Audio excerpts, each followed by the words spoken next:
Hey YouTube, so I thought it was time I did some more deals with the Carian Sorcery sword. Now if you haven't seen this before, it's the thrusting sword that lets you cast sorceries with your R2, as I've done just there. Now I did a compilation of deals with this before it got patched, and the kind of main issue with the weapon was it wasn't doing much spell damage. It was about 40% of the damage that you get with the Carian Regal Scepter at 80 intelligence, which to me just felt, you know, like it really needed a bit more. And when they patched it, that went up to about 75 to 80%, which for me, that's really good. It would be a bit weird if it was outperforming any of the staffs, because obviously it's not a dedicated casting tool. It's just, you know, a utility weapon. So for me, where it is now is really good. The one thing you still can't do is change the Ash of War. It comes with Impaling Thrust, you know, which is fine. But it'd be cool to put some other things on it, like Carian Sovereignty, perhaps, because that does insane damage. But obviously here, you know, I've got the Carian spells, so you'll see me use Carian Greatsword into Carian Piercer quite a lot, because that's a really nice combo. I always say put Gravity Stone Fan on an int build, because it'll just get you out of trouble sometimes, or roll catches and stuff like that.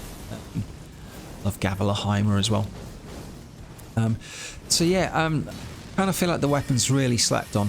So I hardly ever see anyone use it in the Colosseum. You know, occasionally, I've never seen it out in the wild, you know, doing invasions. And I think it's just one of those sometimes where people look at, you know, they look at, you know, kind of damage scaling on a spreadsheet or on a website, whatever, and they'll think, okay, I'm not going to use that. But, you know, I think really sometimes you've just got to test stuff in game.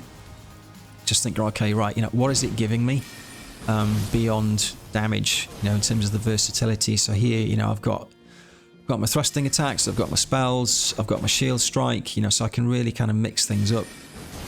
You know, particularly coming up against different types of build in the Colosseum, it's always nice to have options without having to soft swap or hard swap. You know, particularly, you know, when you've got, like I say, just all kinds of builds that you're going to come up against. Having options is really, really good. So I would say if you haven't checked this weapon out and you're running an int build, int dex build, just give it a go. You know, you never know, you might like it. You can see him mix up there. The R1 finish. And this guy, I think I dealed him a couple of times. So we had some good fights. He's got his rot.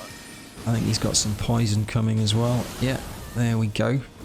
So yeah, I'm trying to mix it up. I've got my shield, Gravity Stone Fan, you know, R1, you know. So he's a good player, you know. He's got a good build, but that did the job. Here we go, some spells. We've got Blint Blades. We've got a bit of Blood Flame Blade as well, by the looks of it. I love Gravitational Missile. I just find it really good as a bit of a nuisance of just putting people off. So here, I'm going to wait for him to come to me. Lots of running around, lots of running around. There we go. There's that true combo. Gravity Stone Fan for the finish. Alright, hope you enjoyed the video. If you did, and you want to drop me a like or a follow, that'll be awesome. Here's the stats and gear, and I'll catch you on the next one. Cheers.